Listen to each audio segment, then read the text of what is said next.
Os dois alunos que estão aí estão ouvindo, ok? Tô ouvindo aqui, doutor. O Paulo, Tranquilo. o Paulo Roberto também? Ele deve estar por aí, mas... Sim. Beleza. Beleza. Então tá certo. Vou começar então. Tô gravando aqui, pessoal, beleza? Vocês estão vendo a minha tela aí? Sim. Sim? Ok. Sim. Beleza. Bom, então a nossa aula de hoje é de controle e automação de processos industriais. Eu vou ser o professor de vocês, Paulo Vanucci, meu nome. E a gente vai falar um pouco sobre fundamentos da automação industrial. Essa é a primeira aula. Beleza? Então aqui a nossa aula vai ser controle e automação de processos industriais, fundamentos da automação industrial. Eu vou falar para vocês um pouquinho da bibliografia que vocês podem encontrar por aí, tá? Aqui, esses dois primeiros livros, a gente tem o controle e automação da produção. Esse livro aqui é do Rodrigo Rodrigues, o autor, tá? Eu estou seguindo algumas coisas dele na nossa aula. Eu vou mesclar um pouco de um livro, um pouco de outro, mas esse livro aqui a gente já comecei a usar um pouquinho, tá? É um livro simples de ler, tranquilo, e tem na biblioteca virtual de vocês. Um livro mais técnico, tá? Se vocês gostarem dessa área, né? E já entra mais na parte matemática e tal, é esse Automação e Controle Discreto, da 9ª edição, a editora Érica Saraiva, né? E autor Paulo R. da Silveira e o Wanderson E. Santos. Então esse é um outro livro. Aí você tem outros livros, né? Automação Industrial, Controle do Movimento e Processos Contínuos, do Alexandre Capelli. Todos têm na biblioteca virtual lá da Croton, se vocês acessarem. Aí você tem um livro um pouco mais técnico também, Instrumentação e Controle e Automação de Processos, do José Luiz Loureira Alves, 2ª edição, editora LTC. Daí a gente tem esse da Enciclopédia Automática, Controle e Automação. O autor aqui, deixa eu ver se está... Um editor, o autor não está na capa. Mas deve ter tido apoio da FAPESP e a editora Blucher, tá? Esse aqui tem 3, acho que são 4 volumes, esse aqui é o 3º. Só peguei para mostrar mesmo. Aí você tem mais voltado para a área de eletropneumática. Então, automação eletropneumática, do Nelson, não dá para ler aqui direito, mas Valdir Nel, por exemplo, editora Érica. Aí você tem aqui, se você se interessar para a área de automação predial e residencial, você tem esse livro do Francesco Prudente, da LTC. Você tem esse outro livro de automação de processos e de sistemas, da editora Érica Saraiva. Tem esse outro livro aqui, esse livro dá para achar na internet, esse Aplicação de Automação, Marco Antônio Ribeiro. Ele é um livro mais rápido, resumido, né, para ver algumas aplicações. Tem esse livro, Controle e Automação de Processos Industriais, esse é o livro da Croton. Esse aqui eu estou seguindo ele. Tá? Esse é o primeiro livro que eu falei lá, já estou seguindo os dois. Esse Sistemas de Controle Moderno, ele é bem, vamos dizer assim, matemático, mas ele é bem forte, é um livro forte para você estudar. E esse aqui é a Bíblia, né? Todo mundo conhece ele como o Ogata. Todo mundo que faz engenharia de controle, mecatrônica, o pessoal usa esse livro aqui para estudar. Tá? Então esse livro aqui tem na internet aí para encontrar também. E ele é bem completo, dá vários exemplos. Ele é um livro bem grosso, sim, tá? Deve ter, sei lá, mais de 800 páginas. É bem robusto o livro. Beleza, então isso aqui seria a parte bibliográfica, tá? Bom, o que seria a competência da unidade, né? A gente vai conhecer e compreender os símbolos utilizados em projetos de automação. Alguém entrou aí? Eu senti um barulho aqui. Alguém entrou. Entrou mais gente. Tá, beleza. Opa, boa noite. Boa noite. Tá rolando a aula lá no portal também, a aula online. Tá, tudo bem, mas é a minha aula, não é? Putz, eu tô no sexto semestre de mecânica, né? Recebi no grupo aqui a sua aula. Né? Mas daí tá rolando lá no portal também aula de automação, ou não? Olha, só me passaram esse link aqui, eu tô falando desse link. Eu não tenho mais nenhum outro portal. Não, acho que não tá rolando de portal, não. Então, ó, quer ver? Deixa eu mandar aqui a aula que tá rolando online. Eu tô até assistindo ela, começou às 7 horas. Só um segundo. Vou mandar aqui no nosso chat. Tem uma parte pra casa assim. Boa noite.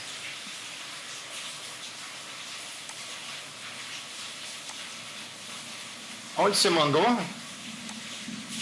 Mandei no chat da aula. Tem um chat aí. Ok. Só um instante. Deixa eu ver aqui.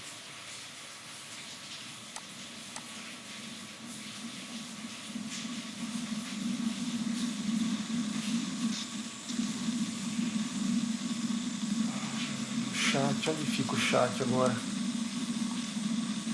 É esse sinalzinho do meio entre a mão levantada e os dois hominhos aí, fica no meio aí. Na parte superior, lado direito aí da tua tela.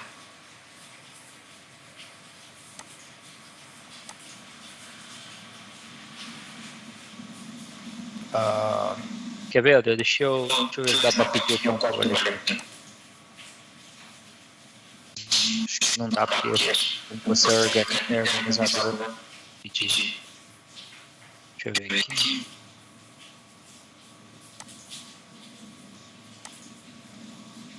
Não, eu não consigo. Mas ele fica na parte superior da sua tela aí. Aí no lado esquerdo tem 2 íconezinhos, e no lado direito tem uma série de ícones. Se você começar a contar da esquerda para a direita, você vai ver que é o segundo. É que pra mim não tá aparecendo nada aqui. Ai, que estranho. Só aparece os participantes aqui. Aí na parte superior só aparece participantes? Só mais nada. Ó, eu vou mostrar minha tela para vocês. Tá bom? Quando você estiver vendo minha tela, você fala. Pode ir, beleza, tô vendo aí. Ó, tá vendo? Tá na aula ao vivo no portal.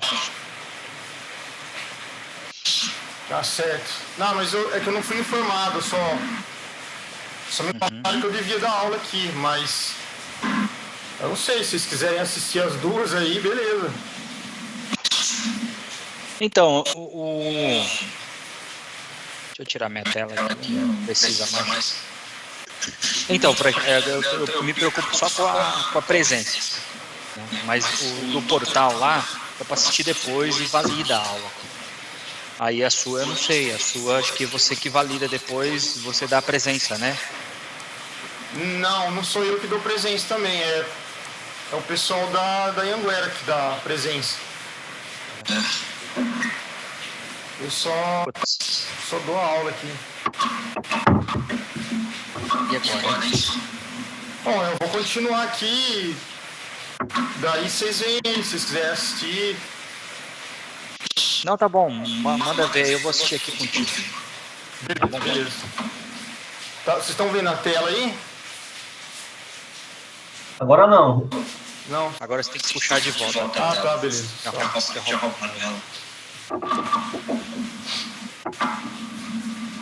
Beleza. Boa, agora sim. Beleza.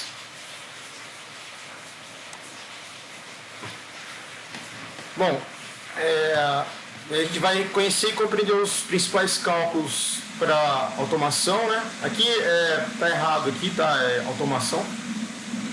A gente vai discutir alguns conceitos de automação e controle, ver algumas limitações e o porquê de utilizar sistemas automatizados, né? Caso vocês precisem procurar algum assunto da área, vocês vão procurar em sistemas de controle, às vezes vocês vão procurar algum livro ou algum assunto na internet, né? Vocês podem utilizar sistemas de controle, automatização, CLP, automação industrial, beleza? A contextualização, né, da nossa aula aqui, nós vamos começar fazendo uma pergunta, né? Por que utilizar automação? Acho que nós vamos responder, mas todo mundo já tem uma ideia do porquê utilizar automação, né? E o que é um processo de automação industrial, beleza? Então, o que é automação? A automação, ela vamos, aqui pra gente seria um conceito inicial, mas existem diversas definições de automação, né?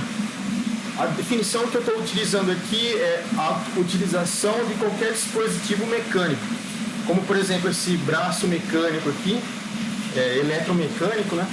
Ou eletroeletrônico, para um controle de máquinas ou de processos.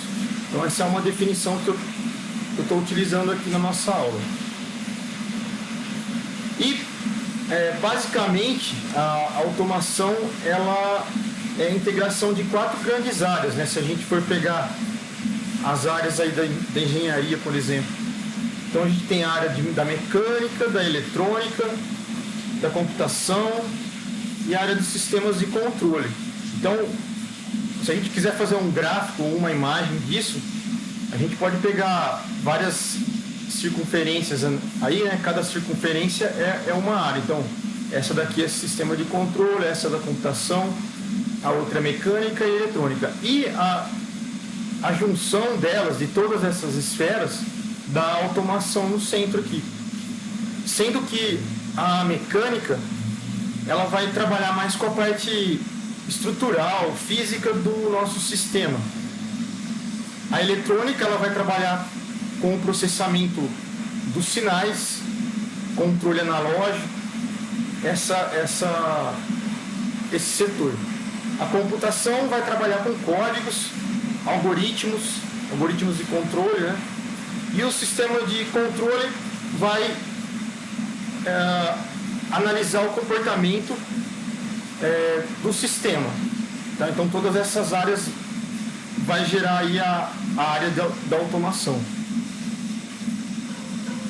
Bom, um dos objetivos da automação é a redução de custo. Então a gente pode ver aqui 2 figuras, tá? Uma figura na produção de um veículo em 1930, por exemplo, e a produção de veículos hoje. Tá? Você vê que aqui nas 2 imagens, né? Na imagem da direita você vê vários trabalhadores, né? Se a gente contar aqui, 1, 2, 3, 4, 5, 6, 7, 8, 9, 10. Imagina o custo que cada trabalhador dá com alimentação, descanso, etc, né? Já na figura da esquerda, você tem a parte robôs, né? Robôs, no caso, não precisam almoçar, não tem que fazer parada nenhuma. Então, você já reduz o custo por aí, né? Então, essas 2 figuras mostram aí, dá uma ideia interessante de redução de custo. Outra é o outro objetivo da automação é a ampliação da produtividade, né? Aqui à esquerda a gente vê uma foto antiga de uma linha de produção, por exemplo, com várias mulheres, né? Você vê compara a produtividade de pessoas trabalhando nessa linha com uma linha cheia de robôs. É óbvio que a gente vai perceber que a produtividade com os robôs é muito superior em relação a essa linha de produção à esquerda. Tá? Então, um dos objetivos da automação é ampliar a produtividade. Bom, o controle e supervisão dos processos industriais é outro objetivo da automação. Controlar e supervisionar. E aí, eu lanço essa pergunta para vocês. Será que a gente convive com sistemas de controle no nosso dia a dia e muitas vezes a gente nem percebe isso?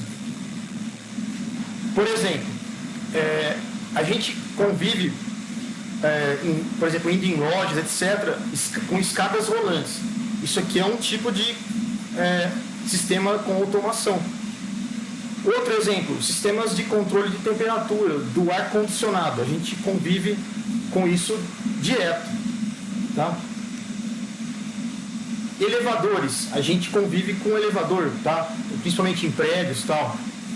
E hoje, na era da comunicação, a gente ouve muito falar em satélites, né? Que geram toda a tecnologia, tanto para a gente que está em casa, no nosso conforto, assistindo um programa, etc. O satélite ele entra na nossa vida aí. Tá? Então, esses são exemplos comuns aí de controle e supervisão de processos industriais na nossa vida cotidiana. Quais outros objetivos? Eles proporcionam conforto para a gente, tá? Então, se está aqui uma pessoa com ar-condicionado aqui em cima, ou agilidade na comunicação. Se você quer mudar, por exemplo, a temperatura do seu sistema ali, apertando um botão você já consegue trocar o valor da temperatura, né? Então, esses seriam os objetivos da automação. E aí a gente entra com 4 definições importantes para a automação, que é sistema, controle, controlador e sistema de controle. Mais para baixo a gente vai falar mais disso, tá?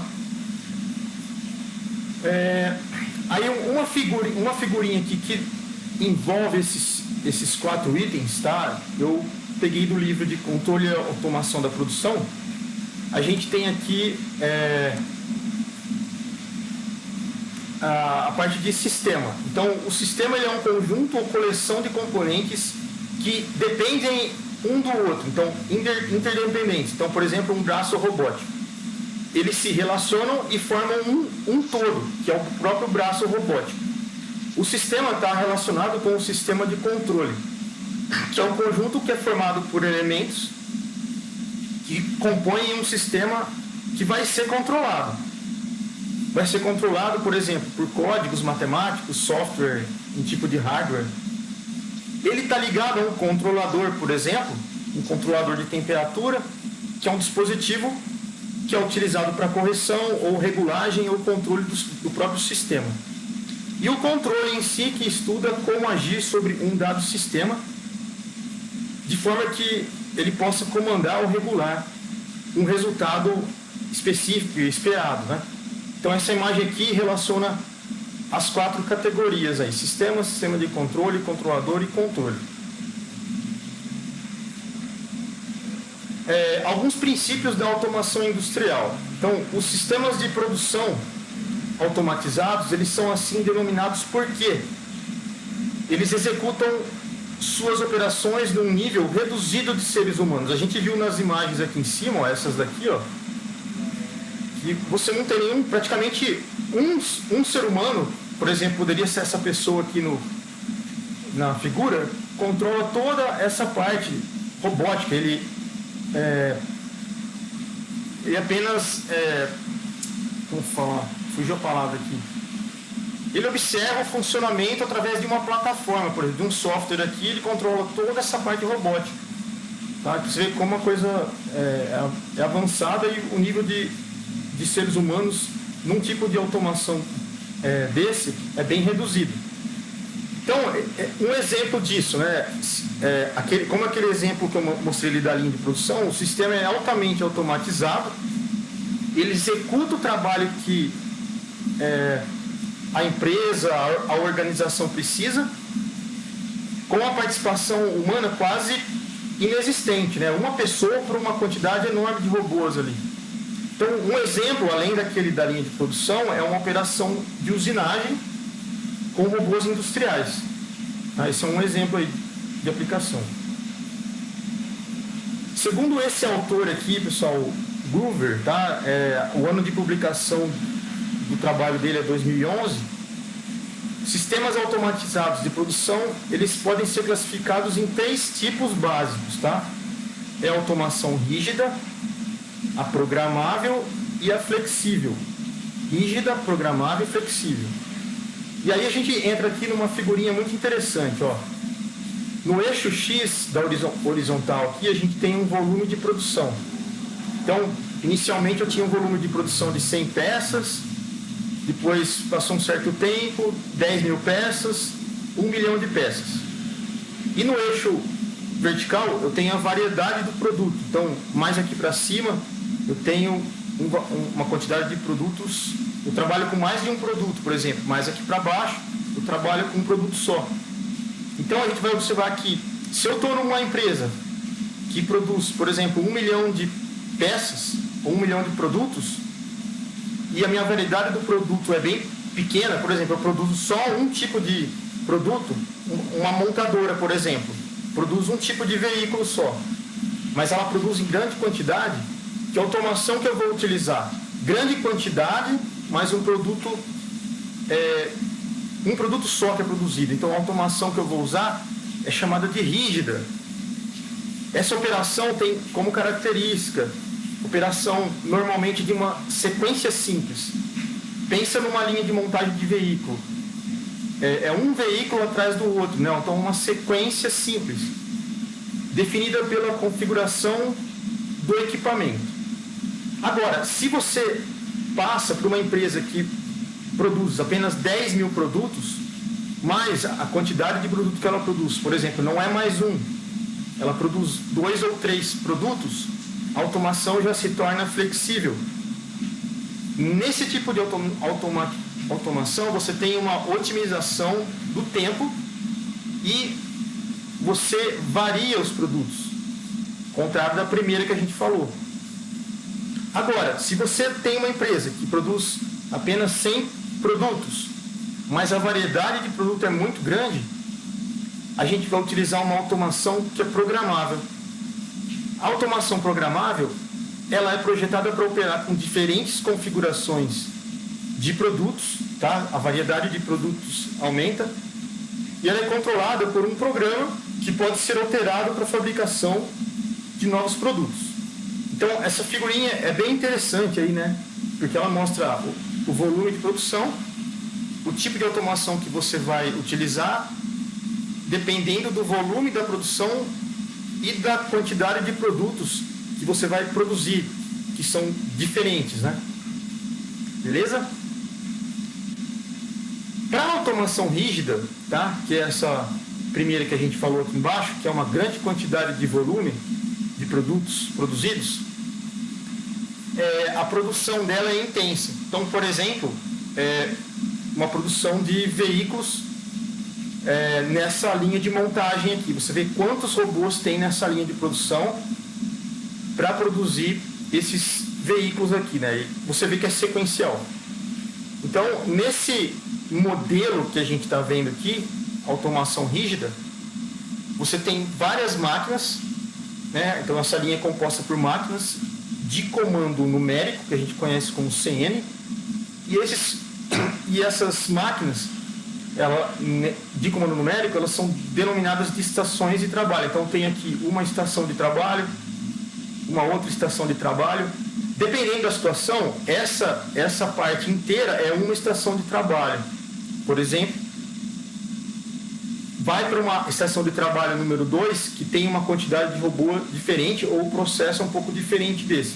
Então, essa denominação de estação de trabalho depende de uma classificação local ou um pouco mais generalizado. Nas estações é realizado um conjunto de operações. Então, por exemplo, se eu pegar essa parte desse veículo aqui, o último, né? Uma estação de trabalho que eu considerei. Ele vai ter uma série de operações aqui: colocar parafuso, tirar parafuso, soldar, erguer determinada peça, colocar uma placa.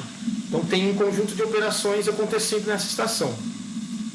Quando isso é finalizado, né, as peças vão passar para a próxima.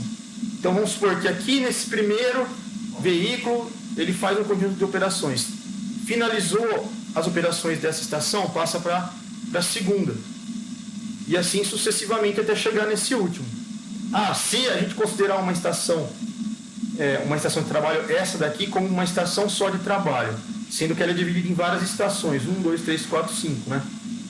Essa estação, que seria a estação A, antes dela tem a estação A0, por exemplo, que teria uma outra finalidade, e assim você pode ir dividindo isso em estações, né? Então, desse modo, a produção possui uma linha fixa voltada para a concepção de apenas um tipo de produto, que nesse caso é o veículo, é o carro, né? Já a automação flexível, ela é utilizada para volumes de produção moderados, né? Proveniente da interação otimizada da área de engenharia mecânica com tecnologias de eletrônica embarcada, mais sistemas de informação, como essa daqui, por exemplo. Então eu vou ter um volume de produtos maior. Então aqui, nessa figura, eu estou vendo um operador e um robô. Você já diminuiu a quantidade de robôs aqui, por exemplo, e aumentou a quantidade de pessoas. E a variedade de produtos, eu já tenho 2 produtos na linha de produção, já não tenho um produto só. Tá? Na verdade, aqui são 3 produtos, né? 1, 2 e 3. Nessa automação aliada à flexibilidade, então tem uma flexibilidade maior, possibilita que se fabriquem diversos produtos ao mesmo tempo, utilizando o mesmo sistema. Ok? E a última, a programável, né? Ela é parecida com a flexível, porém é aplicada para um volume de produção bem baixo. Então, eu tenho uma área só de trabalho aqui, tá? Por exemplo, é um centro de usinagem, só que ele é um centro robotizado. Então, ele vai produzir uma peça só aqui, ou, dependendo da configuração das máquinas CNC aqui, por exemplo, poderia produzir mais, mas é muito baixa a produção dela. Apesar de ter um robô aqui e tal, ela sai daqui uma quantidade muito baixa de produção por hora, né? E a cada novo lote você pode reprogramar a produção, tá bom? Então esses são os 3 tipos aí. Qual a diferença entre automação versus automatização, né? Então existe uma confusão aí sobre esses 2 termos, né? Só que esse termo automação, ele surgiu do primeiro aqui, né, de automatização. Sendo que a automatização, pessoal, ela é um termo utilizado, como se fosse um sinônimo, né, da palavra mecanização. Não sei se vocês lembram daquele filme do Tempos Modernos, do Charlie Chaplin, que ele está na linha de produção, tem vários funcionários ali, o chefe dele pressionando ele, e ele vem aí com uma ferramentinha e os produtos vão passando. Ele só fica apertando aquele produto vai passando, e ele fica tão mecanizado que o corpo dele não consegue fazer outro movimento. Então, essa é a ideia que você tem que ter da automatização, né? Mecanização. Movimentos repetidos ou automáticos. Um movimento que você faz às cegas, né? Ok? Então, esse é um exemplo de automatização. Já a automação, ela vai remeter a algo mais complexo. Já tem um conjunto de técnicas e informações. Por exemplo, eu tenho aqui 2 braços robóticos, eles estão movimentando esses blocos. Então, para ter esse movimento, vai uma coisa muito mais complexa por trás, como a gente viu, controle de software, a parte mecânica, etc., né? Então, é uma coisa mais complexa. E você constrói tudo isso através de sistemas que a gente chama ativos ou dinâmicos, né? E esses sistemas, eles se auto-adaptam à situação, né? Se eu tivesse aqui uma bola, por exemplo, eles iriam tentar se moldar à situação da geometria que está na frente deles. Talvez eles não conseguissem pegar, mas eles tentariam, dependendo da inteligência artificial que eles têm, né, se adaptar à situação. E nessa adaptação eles fariam cálculo de correções, executariam ações, né? Às vezes as ações não funcionariam, né? Então, automatização. Então, é realização de movimentos repetitivos, automáticos, mecânicos, e automação aplica conjunto de técnicas e informações pelas quais se constroem sistemas ativos, né? Atua de forma ótima, capacidade de se auto-adaptar. Ok? Agora a gente vai falar um pouquinho do contexto histórico no uso de controle e processos industriais. Antes da década de 40, aqui eu coloquei uma foto que mostra uma planta planta industrial de uma fábrica da GM em São Caetano do Sul, né, pessoal? Você vê a planta como é que era. Muitas das coisas aqui talvez desorganizadas, né? Você tinha aqui, ó, os pneus aqui de um lado, você tinha uma estação de trabalho pequena, mas você tinha talvez uma pessoa para um veículo naquela estação, tá vendo? Era essa tecnologia que a gente tinha naquela época. Então, basicamente, eles eram operados, as estações, de forma manual. Aí, a partir da década de 40 e 50, o que aconteceu? Houve um aumento do custo de mão de obra. Essas pessoas ficaram caras. E também um aumento no desenvolvimento de equipamentos e processos. Tudo isso ficou muito caro. Então, o que aconteceu? Ficou muito inviável, antieconômico para operar uma planta industrial como aquela antes de 1940. Então, você tinha que ter dispositivos de controle automático para baratear tudo isso, tá? Então, senão ficaria totalmente inviável o processo produtivo. Então, nesse período, você tinha, era muito difícil você ter um controle, por exemplo, uma automação, utilizava muito da experiência do funcionário, da experiência das pessoas, ou mesmo experiências que eles faziam para acelerar ou melhorar os processos produtivos, né, que a gente chama de empirismo, que seria uma coisa empírica. Você faz uma experiência para ver se aquilo dá certo, e se você mediu o tempo e aquilo deu certo, como as experiências que o Henry Ford fez, né, na linha de produção, então fazia com que melhorasse o processo. Então essa era a tecnologia da época, né, já que você não tinha uma automação ainda. Só que aí, a partir da década de 60, pessoal, nasce a teoria de controle, a análise dinâmica. Essas duas coisas juntas, né, começaram a ser desenvolvidas e aplicadas nas plantas de produção, nas plantas de processos. Então, a partir da década de 60, você começa a ter uma evolução. E aí, abre caminho para estudos que levariam à evolução da teoria de controle. Isso, a evolução foi maior na década de 70 e 80. Principalmente na década de 80 deu um boom enorme, né? Por quê? Por exemplo, na década de 70, de 80, nasce a Apple, nasce a Microsoft, você já tinha a IBM evoluindo bem. Então a parte de computador, né, processamento de computador, ajudou demais isso aqui. Você desenvolveu algoritmos para controle de forma digital, o DDC, métodos para identificar, otimizar processos estatísticos, né? Evolução de transdutores. Então, por exemplo, aqui, ó, essa imagem mostra vários tipos de transdutores. E instrumentos analógicos e digitais que permitiam uma simplificação da transmissão de informações ao controle de processos, tá? Então, toda essa evolução aqui, a partir da década de 80, deu um boom aí na automação. Ok? Então, esse aqui é o nosso contexto histórico aí da evolução da automação. Agora a gente vai falar um pouco da definição de controle. O que significa a definição de controle, né? Então, controlar um processo significa você obter um resultado desejado dentro de limites de tolerâncias razoáveis, né, para você obter um parâmetro final. Ok? Então, essa é a definição de controle. Controlar um processo para obter resultados desejados dentro de limites de tolerância na obtenção de um parâmetro final. E aí a gente tem tipos de controle. O primeiro, mais simples aqui, é o controle em malha aberta.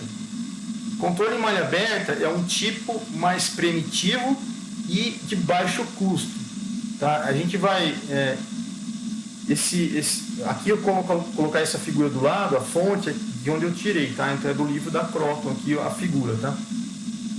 Então a gente tem, em malha aberta, a gente tem uma entrada, um controlador, um processo e uma saída.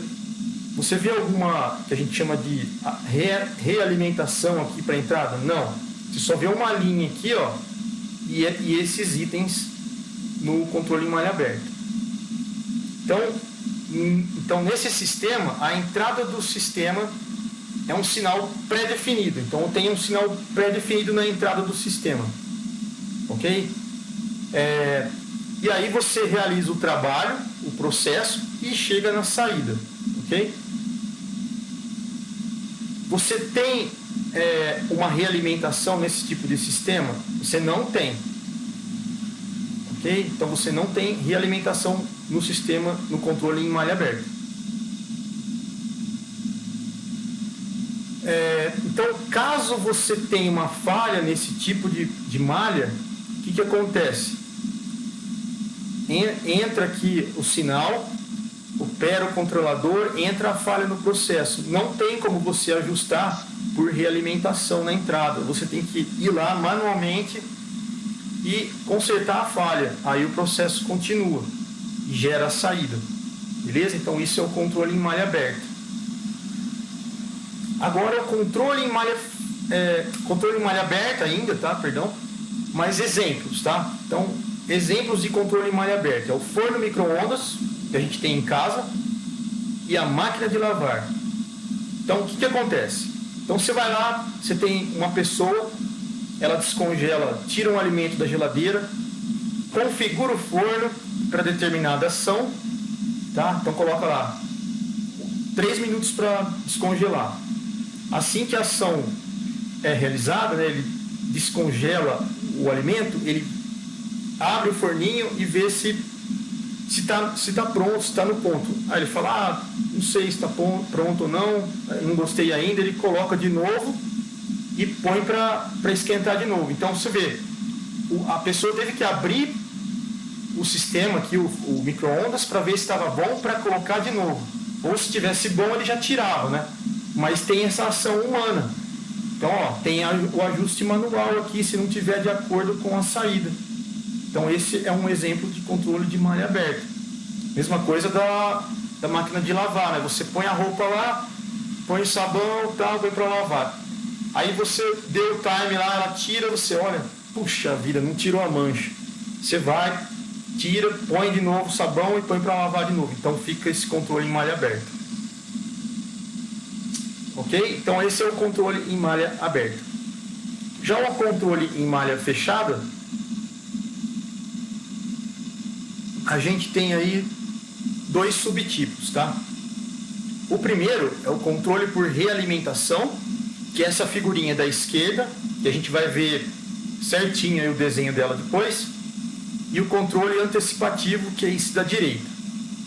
Ok?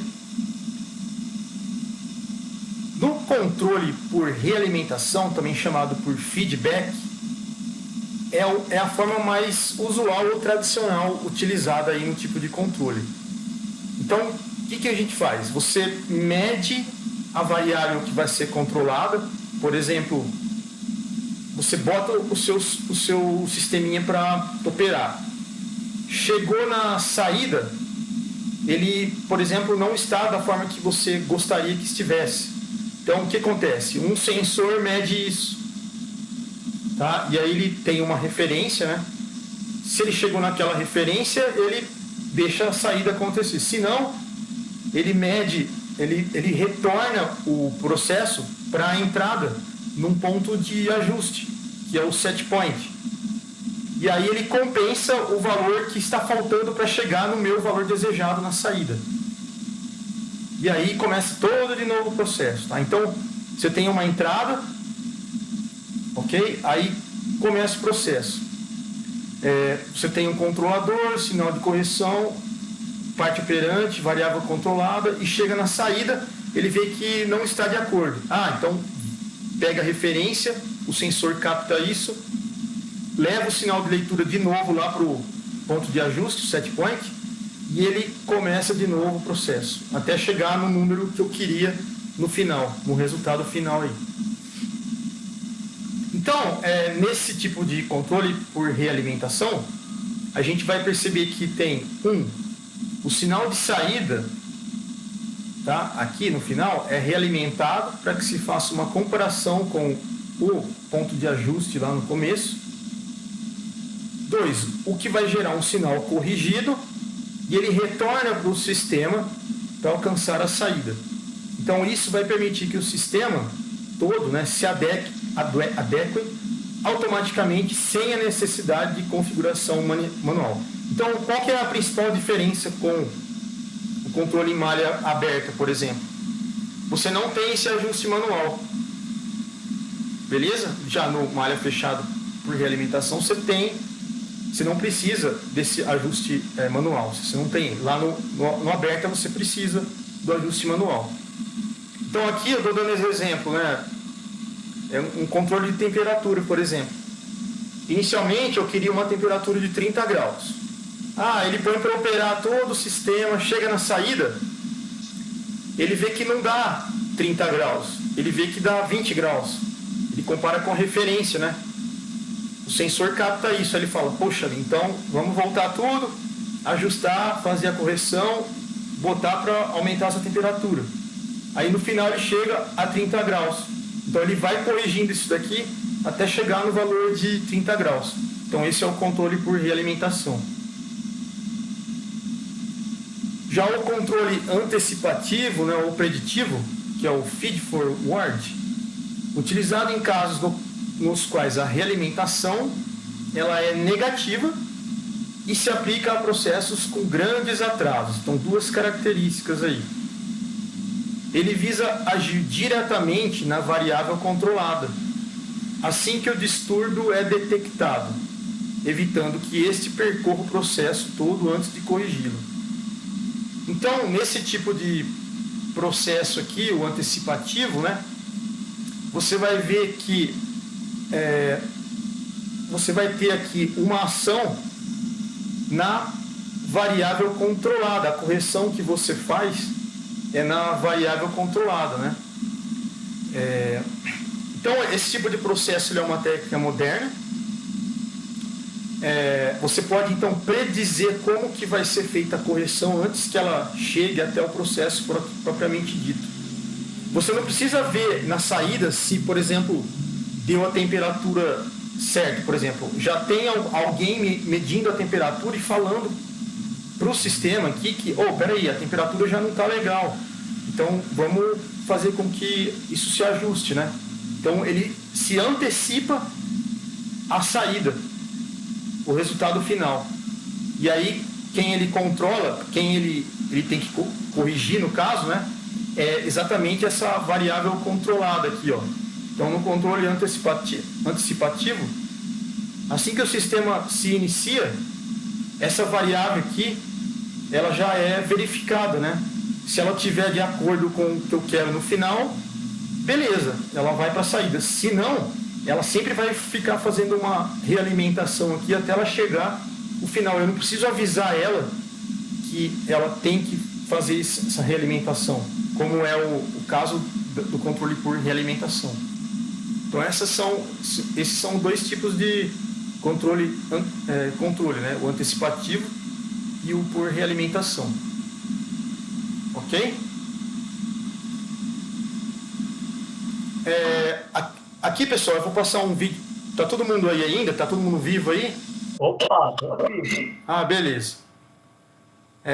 Tá todo mundo entendendo aí? Tá tranquilo? Tá sossegado? Positivo. Positivo. Positivo, né? Opa. É 9h20, é 8h25, pessoal. Agora eu vou passar um videozinho rápido aqui. Ele acho que tem 5 minutinhos, tá? Que é um videozinho que mostra um processo de automação utilizando o Lego, tá? Então, esse vídeo ele fala por si só, então vocês aguentem as pontas aí, assistam o videozinho. Assim que ele acabar, eu volto para a aula, beleza? Então vamos lá.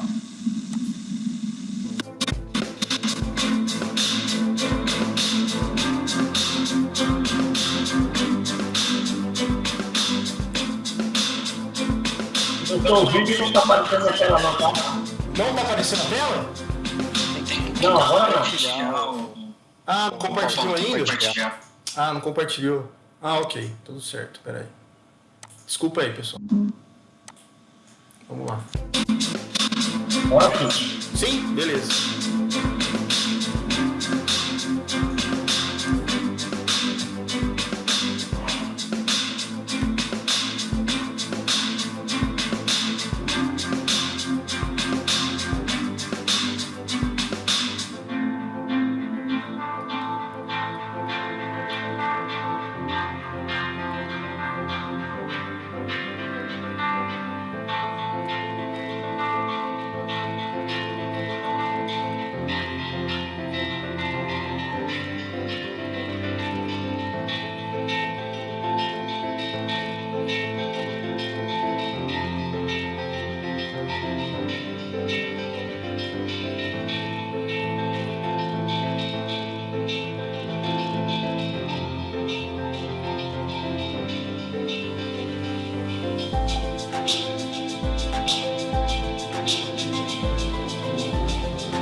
Gostaram, pessoal?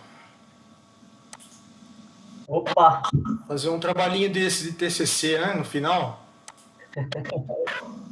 Então, ferrado. Sai um pouco caro, né? Bom, vamos voltar aqui. Alguém precisa ir no banheiro, tomar uma água, quer tomar uma aguinha rápida aí?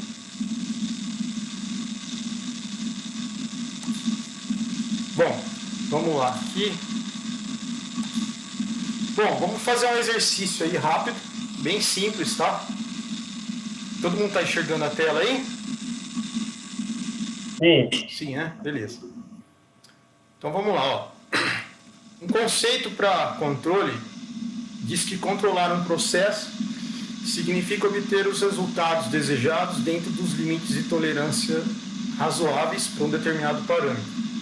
Existem dois conceitos de controle, em malha aberta e em malha fechada. Basicamente, esses dois tipos ditam a forma como o sistema deve funcionar. Com esse conceito formulado, podemos dizer que o controle em malha aberta é, letrinha A, aquele que visa uma realimentação do sistema para garantir que as variáveis se aproximem do valor desejado. Letra B, aquele em que o sistema não apresenta realimentação, sendo simples e de baixo custo. Letra C, um sistema complexo e de alto custo que antecipa os desvios das variáveis antes que estas entrem no processo. Letra D, aquele que realiza a realimentação do sistema para que a segurança deste seja mantida. E letra E, um tipo de sistema empregado unicamente em fornos de micro-ondas. Qual que vocês acham que é aí?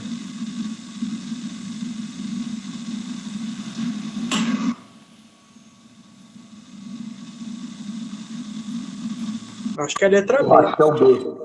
Letra B. Letra B de bola? Isso, é a letra B de bola mesmo. Por que não pode ser a letra Opa! Por que não pode ser a letra A?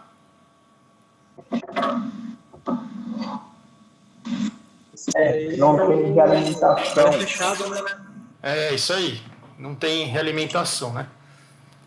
A letra C não pode ser porque é um sistema complexo, não é, né? E também não é de alto custo. Muito alto, né? Isso. A letra D, E também não pode ser, né, pessoal? Aqui, beleza? Então fica a letrinha B mesmo. Maravilha. Agora a gente retorna aqui e vamos fazer a parte de conceitos de controle, né? Só ver se está tudo certo aqui gravando. Tá, beleza. Bom, quais são os elementos que compõem um sistema de controle? Aqui, pessoal, eu selecionei 4, tá?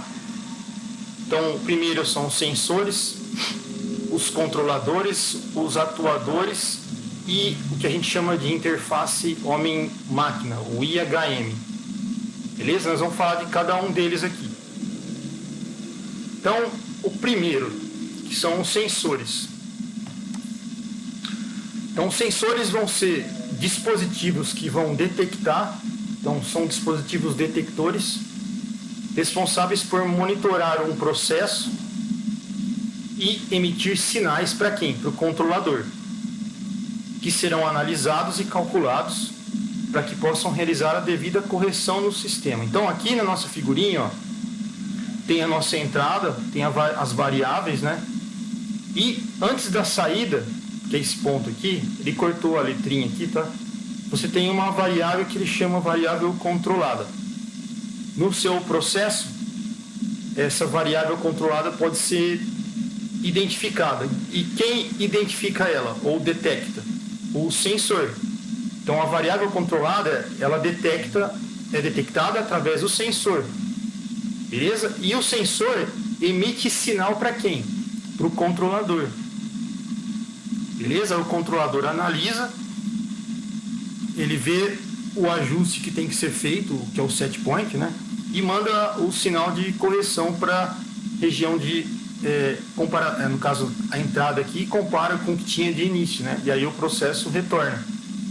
Tá bom? Então, Então, resumindo, né, o sensor ele vai detectar e monitorar o processo e emitir sinais para o controlador. Então, essa seria a função do sensor.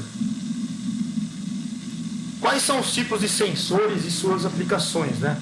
Então, a gente tem sensores que a gente chama sensores indutivos, né? Opa, apagou a luz aqui. São sensores... acabou aqui, parece... Oh, droga. Não acredito.